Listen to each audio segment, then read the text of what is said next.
They're taking their safety into their own hands, and they should, because it's not fair to ask people who do the right thing, mind their own business, follow the law, and simply try to provide for their family to just sit and twiddle their thumbs hoping the police will save them because some criminal decided he wanted to attack them for no other reason than believing they were an easy victim.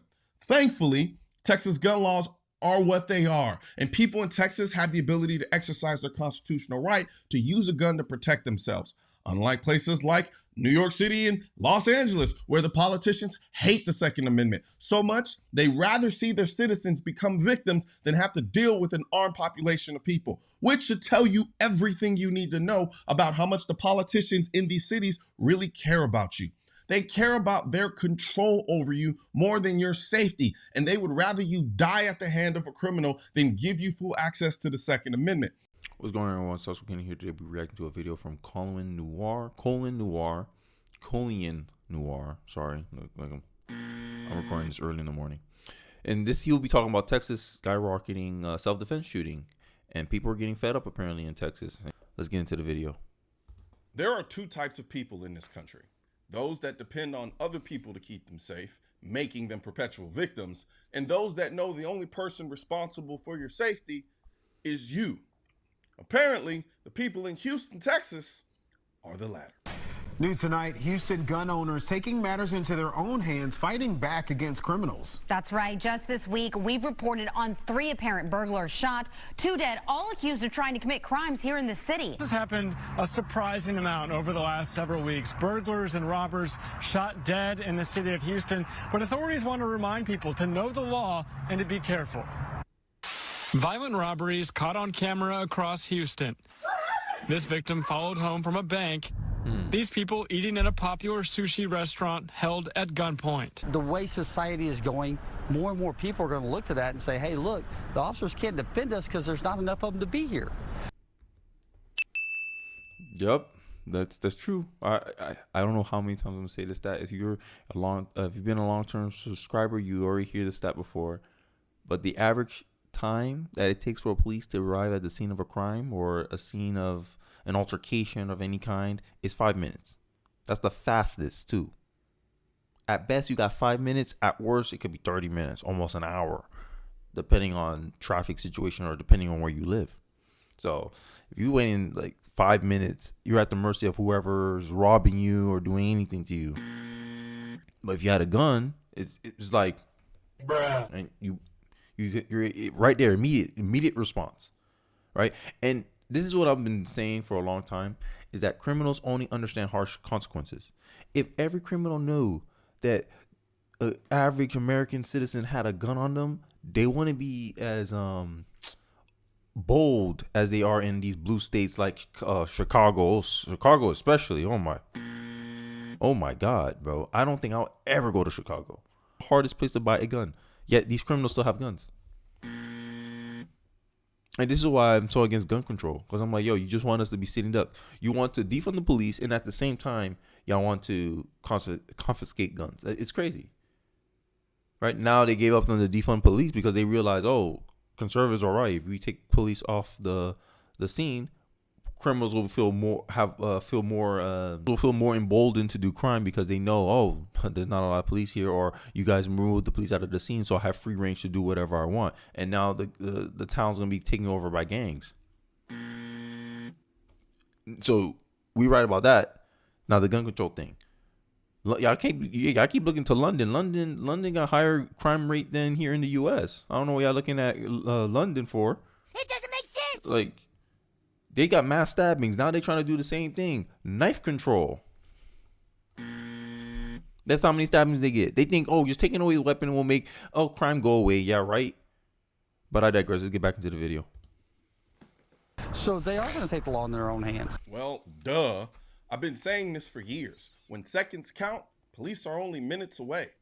When it comes to police response times, most cities aim for an average response time of about 5 to 6 minutes. Getting attacked by criminals happens in seconds, not the minutes it takes police officers to get to you. And that's assuming you even have the ability to actually call the police before the attack. That's what most people don't realize. Even if the attack takes 3 hours, if you can't actually call the police to let them know you're being attacked, They won't be coming at all.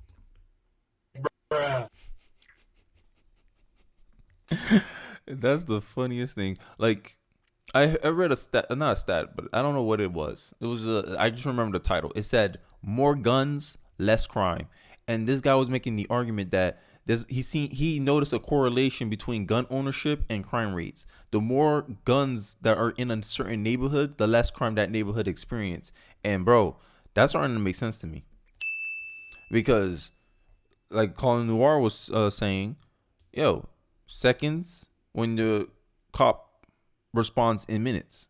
So in those seconds, bro, you life and death. I'm gonna be a victim or a bystander. That's what and then the funny part is, in these blue states, if you defend yourself, like if you do a self-defense shooting, they'll still prosecute you as if it was murder. What was it? What was the guy's name? I forgot his name. Rittenhouse. That's what happened to Rittenhouse. He was defending himself. He killed 3 white people, and then they calling him a white supremacist. Bro, I swear, the media, I'm starting to take the position that mainstream media is almost akin to propaganda at this point.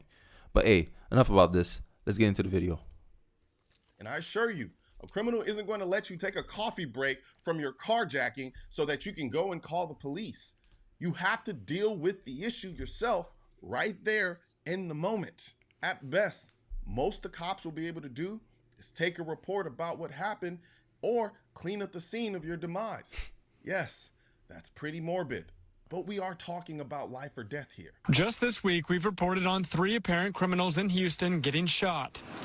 In Humble Sunday, investigators believe a man was being robbed by 2 teens outside a convenience store. The victim's friend saw what was happening and shot both teens, one of them dead. Ooh, damn. Imagine that. You're a teenager trying to rob people and you get shot dead. There's no excuse for you there, bro. I don't want to hear no, how dare you, because they got what they deserve. I'm starting to take that stance now. I'm a little harsh now, especially that I have kids and stuff. Bro, I'm very sensitive about this stuff. No one gonna come here and try to put some more high ground on me. Oh, they don't deserve to die. Look, you cross my boundary, bro. You can't dictate how I'm gonna respond to that. You can't do something wrong and expect me to do right by you when you already started the interaction wrong. It's like saying, oh, don't shoot someone because they just broke into your house. You don't know what they were planning to do when they broke into your house. How you know they ain't gonna kill me then? It's always this rhetoric, like they always assume the best of people. Oh, they broke into the house because they were cold in the winter or whatever. No, I don't think so.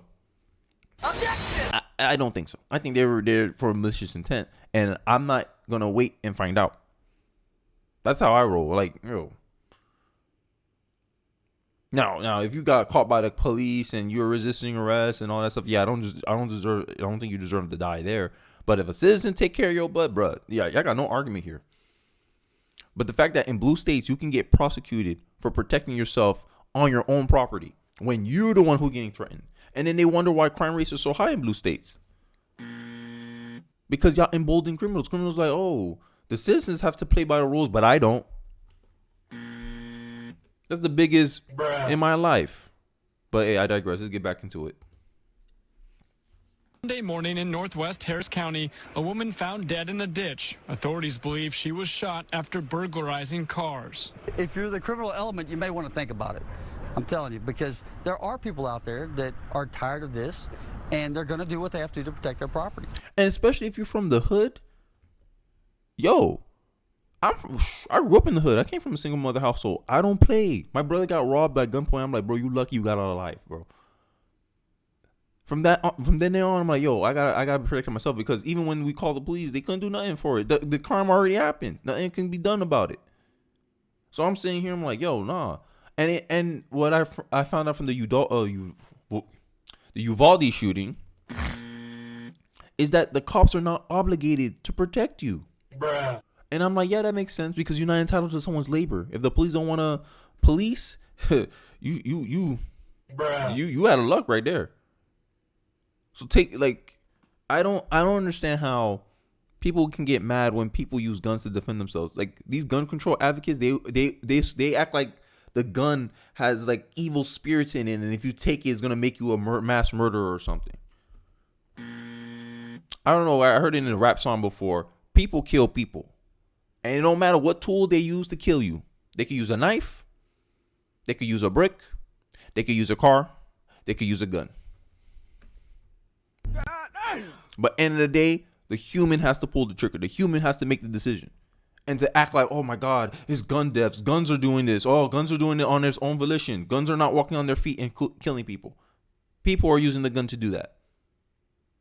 Like I say, Democrats or these gun control people or these left-wing people, they only like to treat the symptom of a problem. Oh, let's take away the guns. It ain't gonna stop murder. It ain't gonna stop killing. It ain't gonna stop robbery. It's gonna make it even more likely. Because they know, oh, if I have a size advantage over this other individual, I could rob him.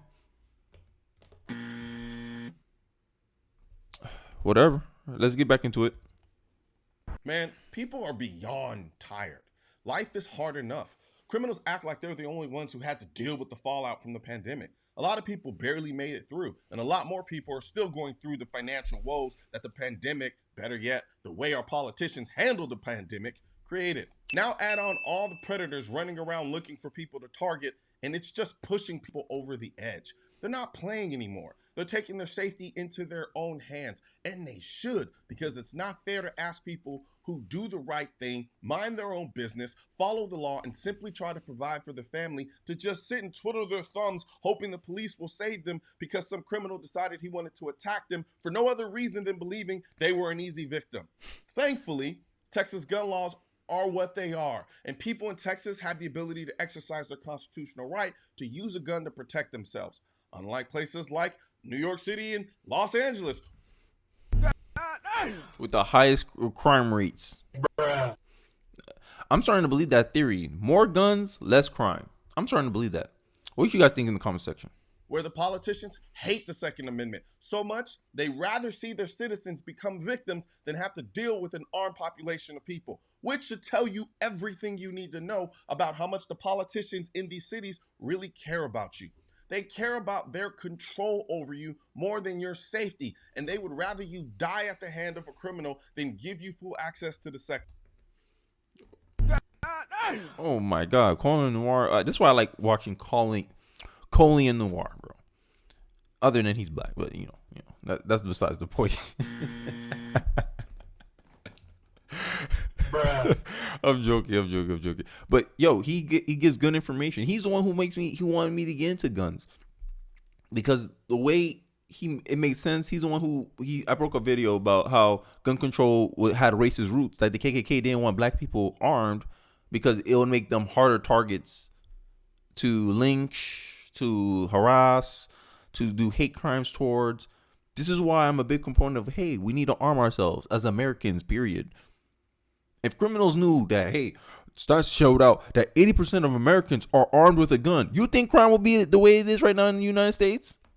Bruh. Them criminals will be like, damn, I got an 80% chance of getting clapped. Yeah, I ain't playing with my life. That's the kind of harsh consequences that criminals respond to. There's a correlation. There's a reason why there's less crimes in states or cities or countries that are harsh on crime. Look at Dubai. I remember there was a country where if you steal, they cut off your hand. You think those people stealing? Nope. I'm just saying, look, it may not be the most compassionate thing. It doesn't matter how it makes you feel. But the results are the results. And I only can judge the results. I'm just saying. But let's get back into it. Second Amendment. And then they'll lie to you and tell you it's for your safety, while the criminals become more emboldened because they know most people don't or can't carry a gun. I would caution people to be careful when using deadly force. Charles Adams, a Fox contributor, former police officer, and judge. A gun is not a magic wand. If you're going to carry a gun, don't have the mistaken belief that merely brandishing a gun solves all the problems. This shootout last week in a southwest Houston neighborhood.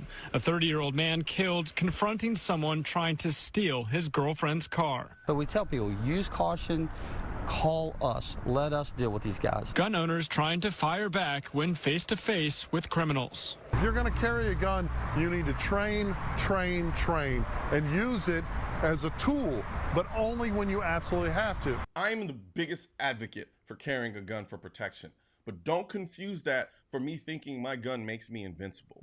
It does not. Nothing. It merely gives me a fighting chance. That's all. That's all I'm asking for, bro. That's all I'm asking. Yo, some people would debate me like, oh, what a handgun's gonna do against a machine gun? No, a semi-automatic rifle. I'm like, shit. It gives me a chance to live. They were like, oh, there's no way you can shoot at him. And I'm like, yo, if you train with a gun and you're accurate with the gun, you have a fighting chance, bro. Like yo, I don't understand people. I'm like, yo, if you're in a mass shooting event, like let's say you was at school at your kid's school and a mass shooter end up happening, would you rather have a gun or not have a gun? I rest my case. But for some reason, these people think, oh, no one can stop these mass shooters once it start happening. Even the cops couldn't stop them.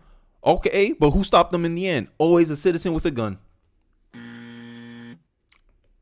I don't understand these people, bro. On one hand, they're saying, oh, there's no point of owning a gun. And then when the reality keeps smacking them in the face and telling them, hey, the only way you can stop a bad guy with a gun is a good guy with a gun, they get mad at the logic and say, nope. No, that's not true. That's not true. Look at the cops. They failed at protecting them against the Uvalde shooter. No, they didn't want to get involved in the Uvalde shooting. They weren't trying to get in there. And that's how I found out, oh, the police are not obligated to protect you. Oh, that's nice to know. Right? With gun control, oh, it's for everyone's safety. Okay, well, we have high rates of crime. How are we going to deal with this? Are you going to fund more? Are you going to add more funding to the police? Nope. No, you're not. Okay, so you want me to be a sitting duck now? I can't call the police. And now that police are understaffed, it'll take them even longer to respond to crime, giving criminals more leeway to do crime and to get away with it. Like, it's like people don't understand trade-offs. And this is one thing I want people in my who subscribe to me to understand is understand trade-offs. There's no perfect solution. You do one thing, you're sacrificing some other stuff. And is that worth it for you? That's all you have to ask yourself. But let's get back into the video. I still go about my life as if I don't have a gun on me because I know they didn't stop making guns when they made mine. Sometimes having a gun won't do any good for you because you weren't aware of your surroundings and the criminals got the drop on you before you could even process what's going on. Trust me, that is not a good time to try to be quick draw McGraw. I personally think brandishing a gun to try to intimidate a criminal is not smart either. My gun doesn't ever come out unless I know I'm willing to actually use it to protect my life. So essentially, if I feel justified to brandish my gun, it's because I also feel justified in actually using my gun. So brandishing is pointless. Just use the gun. That said, there's a big difference in pulling my gun, getting ready to shoot, and then the threat stops so I don't shoot versus pulling my gun to simply say, hey, don't mess with me, and I absolutely don't fire warning shots. Because firing warning shots is a perfect way or the best way of going to jail. And at worst, shooting someone who didn't intend to shoot. As someone who has taken a lot of self-defense shooting classes, defending yourself with a firearm can get really tricky. And as a lawyer, I'll be the first to tell you, knowing when to shoot and not to shoot can not only get complicated, but it can get really expensive. This is why I advocate people getting a USCCA membership. Yeah, he goes into the USCC membership. You can see, if you want to see the full video, you can go into the link in the description below. But my final thoughts on this is that all of it is based on trust. People who are advocate for gun control, they don't trust their neighbor to have a gun because they believe their neighbor is a possible mass shooter. When statistically, most mass shooters come from single parent households and they're very young. Usually. They're very young. So this idea is, oh, if we arm teachers, now the teachers are a threat. No, this is nonsense. There's a pattern we see, and we just want people to have a fighting chance. And then when parents mention, okay, how about the government creates like a task force for public schools because public areas are the biggest target for mass shooting. No one want to talk about that. No one wants to talk about that. Public areas are the biggest target for mass shooting because usually public areas are what? Gun safety zones. That to me, that's like, oh, big target. But hey, let me know what your thoughts are in the comment section. Don't forget to like, comment, subscribe. I really would appreciate it. Thanks for watching to the end of the video, and I'll see you guys on the next one. Peace.